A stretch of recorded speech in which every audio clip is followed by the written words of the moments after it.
In today's episode of Widow Wisdom and Wealth, you're going to be meeting Marie Alessi.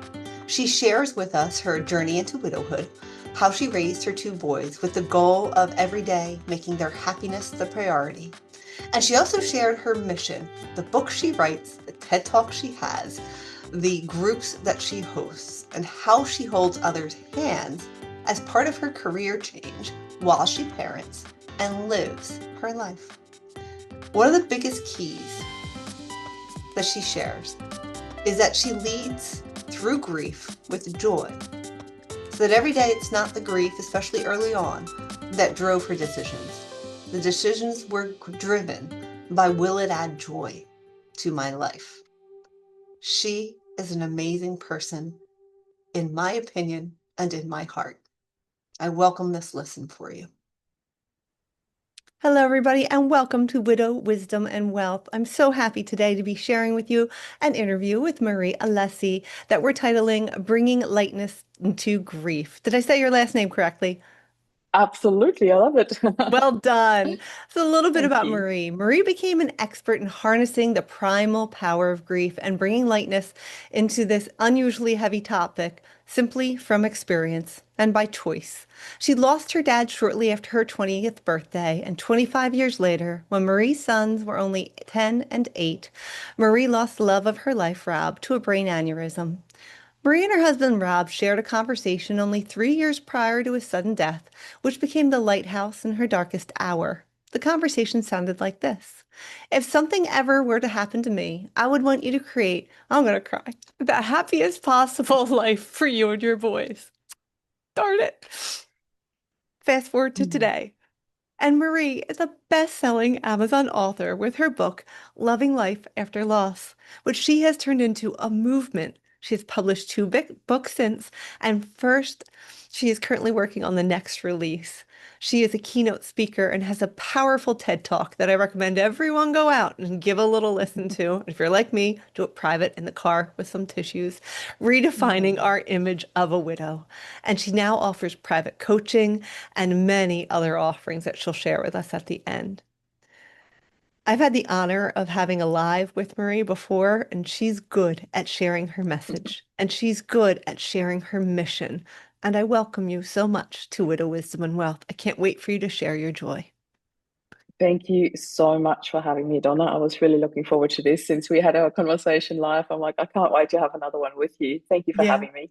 it's exciting. So before we dig in, can you just tell the listeners where you are now, where you live, and how old your boys are? Yeah, I'm in Helensburgh, which is just literally a smidgen south of Sydney in Australia. And the boys are now 17 and 15, almost 18 and 16, actually. Yeah, we like growing up very fast. And Yeah. we are, I would say, in a really, really good space. Oh, Yeah. I love to hear that. Let's back up a little bit and let's start with that conversation that brought tears to my eyes. Can you set the Yeah. scene and tell our listeners a bit about your story, starting with that Yeah. conversation? Absolutely, because it was such a pivotal moment in my life without knowing, obviously, because it was August 2015. And Rob called me on his way home from work and he was, babe, I'm going to be 2 hours late. There's an accident on Heathcote Road. And Heathcote Road, for those not in Australia, not in New South Wales, is one way through the national park. So if there is an accident, you've got a massive detour, especially peak hour traffic, everybody coming home from work. So we learned later that night that a young fireman off duty had a front-on collision with a truck and died on like in the accident. And his young wife was at home with a 16 months old girl.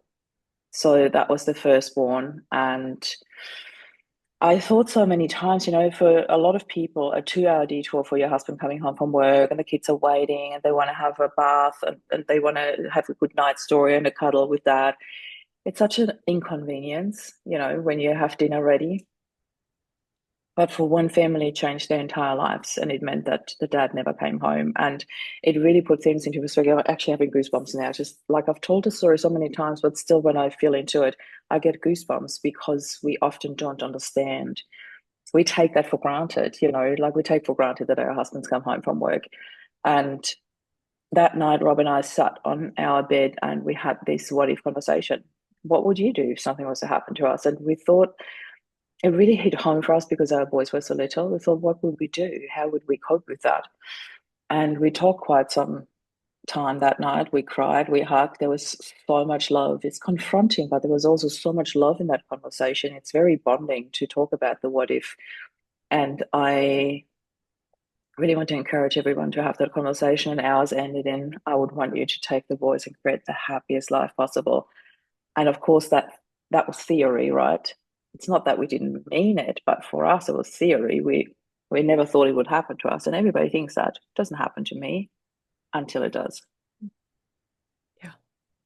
So Mm. when we talk about those things here and what I do as a financial planner, we're Mm. talking about, okay, like the what if, and it's very technical. Well, okay, well, you have a will Yeah. and then you make a Mm. guardianship for the kids. And oh, do you have Yeah. enough money to hire a nanny? Because, the mom Mm. does so much, you're going to need to replace her, right? And sometimes we Yeah. make almost a joke out of it, but you're saying like in this, Mm. not even a joke, that's not the right word. We try to put a light-hearted feel Yes. to it because Mm. people don't like to talk about the what if I'm not going to be here tomorrow. And you and Yeah. your husband had a very good reason to sit and have that conversation. Yeah. So, did you take any steps then for that practical side of life, of the will and the next steps, or was it Ah, just the heart to heart at yeah. that moment? There's three answers to that. I wish, yes, and no. So, uh, I wish I had done more. I wish we had done the will because that really overcomplicated things to a matter where it shouldn't have. And the yes is we did have life insurance.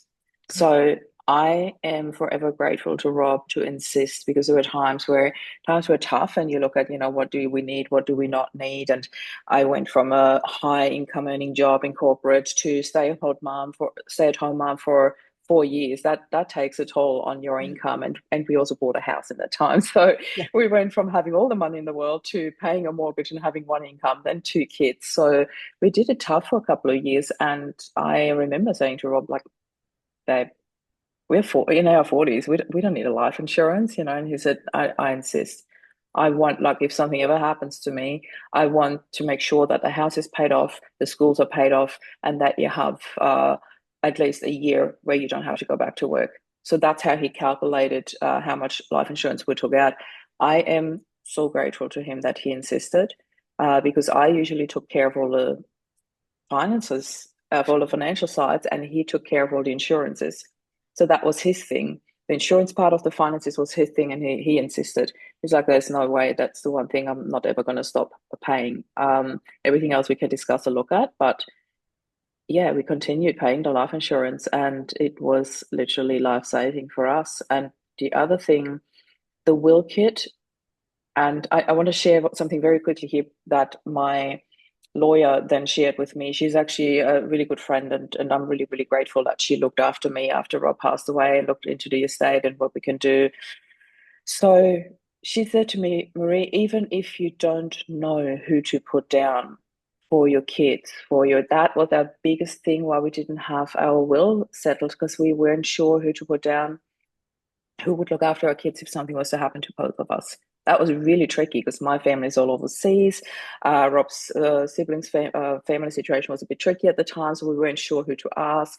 Didn't want to ask his mum and dad because they were, getting old, and Sure. it's just been an ongoing.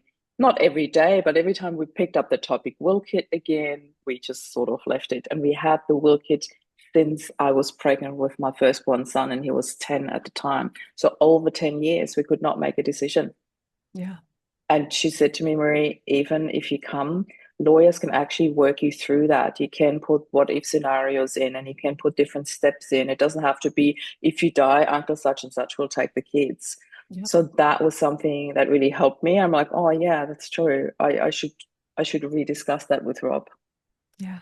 I love that you It share all never of that, got like the it lean never got years, to we that call point. that, right? Yeah. I want people to know that because that's the uncomfortable truth, you know. So yeah, encouragement to those Yeah. to And get it's their affairs in order.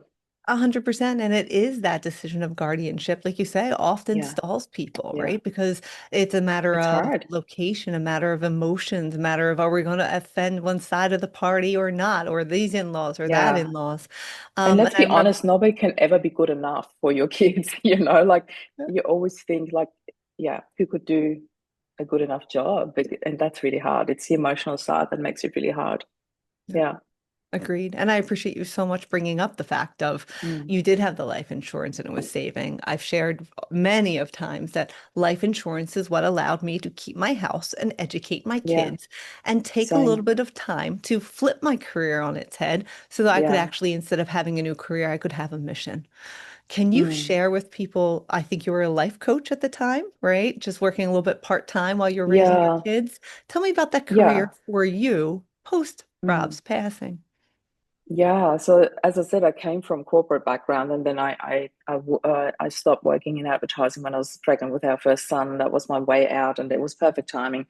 So I stayed home for about 4 years, and then when the boys were both in preschool, I delved into the world of self-development. I loved it. It was I very much focused on mindset coaching. I did a bit of relationship coaching on the side as well, and then more and more into business coaching.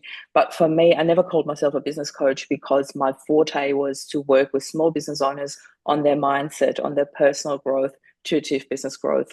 And that was my sweet spot, and I really loved it. So I've done that for about 6, 7 years. And right in the midst of that career, Rob went on a business trip and never made it home. Tell me about the early days after you found Yeah. out that he had passed, the weeks, the months. Share with some of our Ah, listeners, simply because it mhm. is such a foggy time of, I call it Yeah, suspended reality, right? Where you're making big absolutely. decisions and fighting through the Yeah, fog and yeah. trying to navigate it all. And then how did that lift for you over the years? Mm. I felt like I always call it the world of surreal. I delved into this world of surreal because it doesn't feel real when you receive news like that. 1 minute you're in the prime of your life and happily married, and we were happily married. I always make a joke, I always put that when you tick a box married, I always wrote the word happily on it. That's so And I'm sweet. going to quickly share that side story because after Rob died, his boss actually sent me a screenshot from Rob's application when he started working there. And it had the word happily written on top of marriage. And he sent me that screenshot. It's in my first book. I put that screenshot in my first book because I thought that was so, it really touched me. Anyway, so little side story, I had to share it. Oh, thank you. No, The these are the first, good the stories first, we remember. yeah, the first couple of minutes were just extremely surreal because I received that phone call from the sergeant from the coroner's office in Perth. And that was one of my biggest bilingual brain moments because when he said, I'm such and such and such from the coroner's office, I'm like, yeah, I had never heard the word coroners before. Mm. It was not in my language, and English isn't my first language, it's German. So when he said that, I was still hanging and waiting, what has he got to say? So to me, in hindsight, there was this slow motion understanding of what had happened to my husband and not the bang, that's the message. It was still very confronting and very front on to hear that.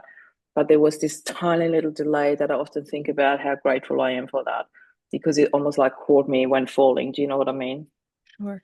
And then I sat there in this world of surreal. I had to tell the boys first. I knew they had to hear that first. I drove to Rob's mum and dad to share the news. On the way, I called his brother, my mum, because she was about to fly out from Austria to stay with us for 5 weeks Mm. to come to my son's first Holy Communion. That Oh, was the occasion that she flew out for. And then I called Rob's sister on the way and got to the door and told them. It was really confronting. Like we actually talked about that last night, because I'm in the middle of writing my fourth book, and my sons are co-writing a chapter with me, which is such a blessing for me that they helped me with that. And we went through that story. So then there was the flight to Perth the next day to identify his body. I took the boys with me because I thought there's no way that their dad just flew out to Perth and didn't make it home, and then I'm flying out without them. There's no way. I mm. knew I had to take them with me. And we went through that whole journey together, then arranging the funeral. That was mainly my part. Did the most amazing celebration of life for Rob, who had about 500 people in a midweek funeral. So that was so beautiful to see everybody come together. And there was so much laughter and joy in the room that I did not expect at my husband's funeral. And it was standing there thinking it's exactly what he would have loved. Everybody was sharing stories, and there was so many hugs and tears and as I said, laughter as well, which was beautiful. Then the same week, I had to walk Jed, my younger son, down the aisle for his first Holy Communion.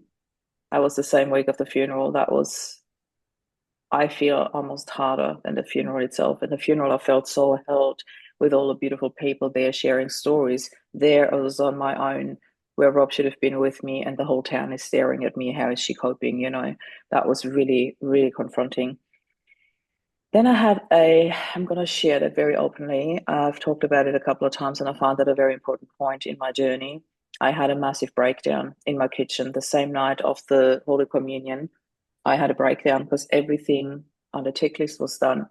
The identifying his body, the repatriation, the funeral, the Holy Communion, and then I just lost it. I completely lost it. It was over. The boys were brushing their teeth upstairs and started to bicker, and I was trying to, calm them down. And they, one ear in, one ear out. They were in their own emotional state, and then all of a sudden I called up. It's like, boys, I just need peace and quiet, just like that.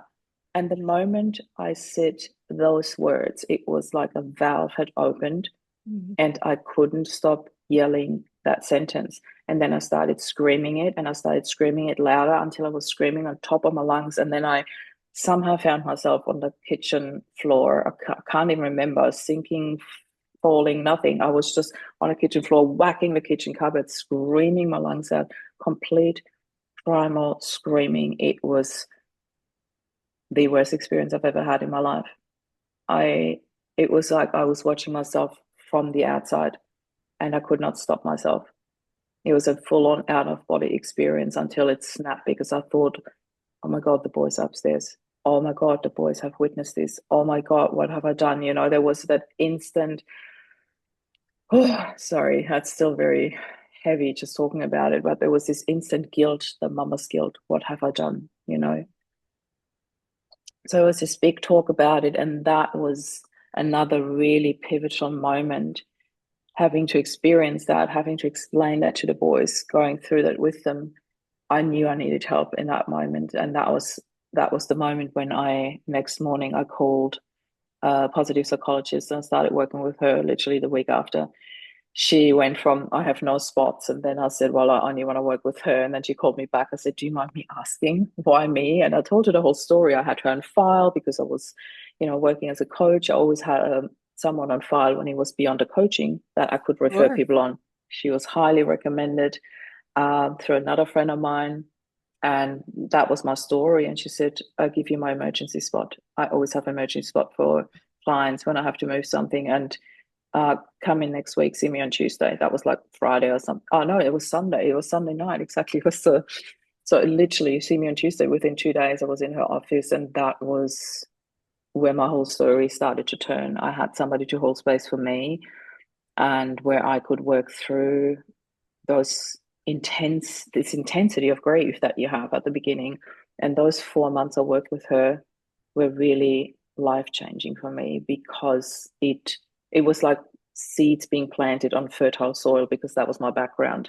And it can go two ways. You either block it and nobody can help you because you know it all, or you can be full on open and receive it all. And luckily I was on that side. So I was like, bring it. I need that.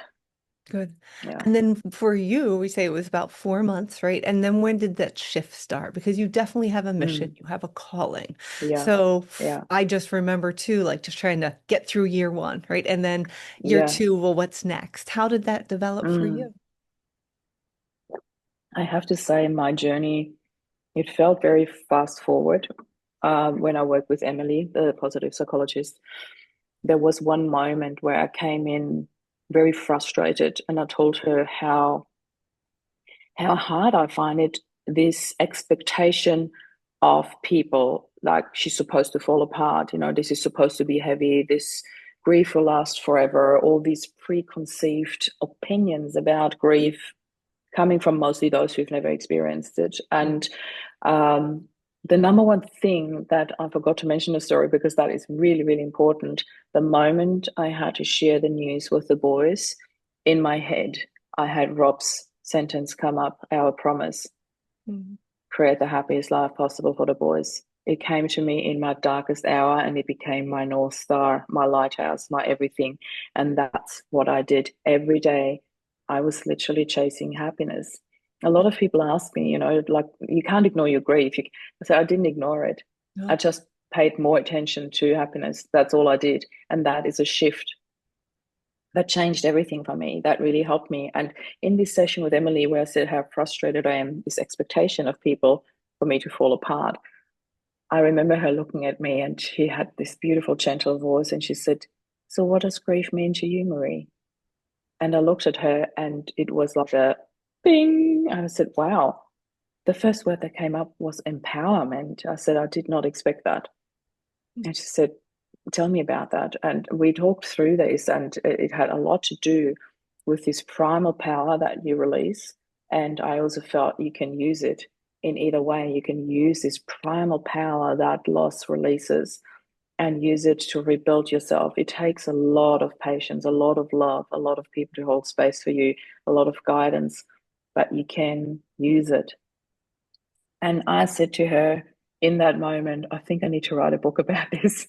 And that became my first book, Loving Life After Loss. I literally wrote and published it 5 weeks after this conversation. Wow. That was an absolute flow writing. It was our story. There was nothing I had to think about. It was our story. How I met Rob, how we fell in love, how he died, and what I did with it.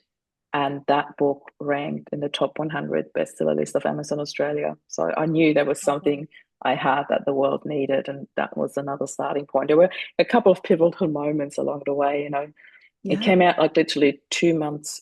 No, not even 2 months. What am I talking about? It was 2, 3 weeks before we boarded a plane for a trip around the world. I took the boys traveling for 2 months. Oh, I you wanted to give them take the them away happiest life. from. That's what I wanted to do. Rob and I wanted to travel with them for an entire year, but they didn't know that. And I thought, there's no way I can travel for a year to South America. That was our first stop where we wanted to go. I'm like, I can't go to South America with two young boys without Rob. I can't homeschool them on my own for an entire year. I can't do the online business that we just started on my own while I'm grieving, while we're traveling. I can't do that. So I didn't want that "I can't" in my head. I went to the travel agent and looked like, what can I do? What can I do? What can I do? What can I do on my own? And I had this most beautiful itinerary. We started in the Maldives. We went to the Canary Islands. We went through Europe, like Salzburg for Christmas and New Year's, and then to Paris. My son wanted to eat escargot in Paris. That Did was he his like it? thing. I'm like, no. It was the most bonding and disgusting experience. At the same time, we still laugh about it now. But all three of us tried it, which is amazing because my younger son is such a fuzzy pants when it comes to food. But my older son played the dad card on me, and I never in my life thought that I would try it. But he looked at me and said, "Dad would have tried it with me." You had to. There's no choice. I had to, and not just me, my younger son ate it too without even being asked. So that was massive and it was disgusting. I would never eat it again. I'm sorry to all the French people listening, or to those who love it. I don't. It is a mind over matter thing. So yeah, we then went to Germany, Sentosa Island, Universal Studios for Flint's birthday, and then we made our way back home to Australia for a completely new normal, just in time when school went back. And 3 weeks later, I started my movement, Loving Love After Loss, based on the book. Tell us Yeah. about that. I had it for about 5 years. In those 5 years, I wrote my second and my third book. I did my TEDx talk that you mentioned in the beginning. And I created so many healing journeys, programs, retreats. I did talks on a regular basis, on a weekly basis in the group. We had group calls. And I literally created an entire library of tools for people to use. And I had the movement for about 5 years. I've taken about 5,000 people on their healing journey in that time. It was really big, lots of media attention, which was incredible because for me, it was all about getting more people in and getting more people to this mindset of you can heal through grief. Grief doesn't have to stay with you forever. Yes, it will be part of your life forever. It's not going to take that away that Rob died. But I started treating grief like a visitor rather than a permanent resident. when she came, I sat with her. Sometimes we cry together, sometimes we hug, sometimes we laugh together, sometimes joy comes in and we sit together. A lot of people go like, oh, like an Inside Out, that movie. I'm like, yeah, sort of along those lines, you know. Grief is there, but she's not always on the switchboard, you know. So for me, I prefer the term she's not always in our house. Sometimes she's out, and mostly she's out these days. And every now and then she knocks on a door, sometimes unexpected, and sometimes, yeah, I knew she was coming, you know, at those milestones. So I just started really treating her differently. But towards the end of the movement, I felt I had held so much space for so many people. I got very close to burnout, or maybe even was in burnout. I can't really tell anymore. I feel like I was in and out of burnout towards the end. And there was this, okay, something needs to shift, something needs to change. I went on a weekend away, then I went on a shaman retreat for a week to really sit with that decision because it was very big. I really feel in that retreat, I made that decision with Rob. I got absolute clarity to close the movement down on his 5th anniversary of passing. I'm like, absolutely, that's exactly what I'm going to do. I came away with such clarity. I gave them 1 month head up, archived the movement, and then I was still booked to speak at Camp Widows in Brisbane. That was about 2 months after. In between, we had another quick stop in Europe, by the way. We went to Europe for 5 weeks, and that was perfect timing because I just closed the movement. 4 days later, we were on a plane. Then when I came back about a week later, I had the talk at Camp Widows. And I spoke on the topic embracing anger, which is huge in grief. Grief and anger have got quite a good connection. And that day, I felt this wave of, I want to say, healing go through the room. There were about 100 people in the room when I talked about that. And I had a lineup afterwards of people saying, I have never looked at anger in that way. I had people saying, I came like such an angry person, it's completely dissolved. And telling me weeks and months later that it's still gone, it didn't come back. And it was just such an incredible moment. I'm like, here's my new path. I'm going to go into speaking. I want to hold workshops. I want to speak. And this is the path I'm on now. And I'm in the process of writing a chapter for another book, plus my own book. So I've co-authored 4 and I've written 4, and I mean the 4th book in both stages. So it's intense at the moment, but really, really beautiful. And I'm going to finish off with a massive highlight because I'm finally allowed to share it. It was months in the making. I will be speaking at the Sydney Opera House on the 7th of October and sharing my story. So that to me is an absolute highlight, and I have Rob to thank for. It's incredible how we have gotten to that stage, because for me, I want to say we, because this was our soul contract. That's my spiritual belief. I understand everybody's got different ones, but this was our soul contract. And for me to be here doing this work has become such a blessing and huge purpose. Oh, thank you so much for sharing that, and good luck on October 7th. I am Thank so you. thrilled to hear that for you. Can So you am tell? I. Oh my God. It's going to be fantastic. Is it going to be televised Yeah. anywhere? I don't know how they're planning to do that. I know the first time I spoke with that setting, it's called Stories That Stir. I'm going to give Monica a mention here. Monica Rosenfeld, she's the co-founder of Stories That Stir. It is held like TEDx, but it's more on this, Stories That Stir. It's an emotional setting for the stories. And there's always 6 speakers. And the first time I spoke with her, they did record it. And I also said I would like to have the recording because I share these things, and I find it so important to harness conversations like we have, and share them to the world, because people need that hope. They need that, oh, there's a different perspective on grief. I didn't realize that I was allowed to have joy while I'm grieving as well. Yes, you are. Yes, you are. Even if there's a Yeah. little anger So, mixed into there, it's all part of that grief yeah. the luggage that you carry with you. So, Yeah. what's the best way for our listeners to find out more about what's going on with you, how to get in contact?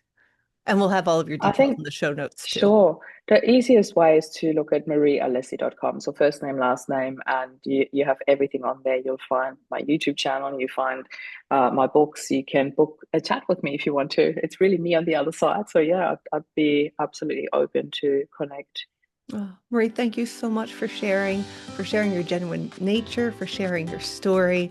And gosh, we give you all the love in the world and wish you all of our love while you're on stage on the 7th. Thank you. Thank you so much, Donna. I really appreciate that. Thank you.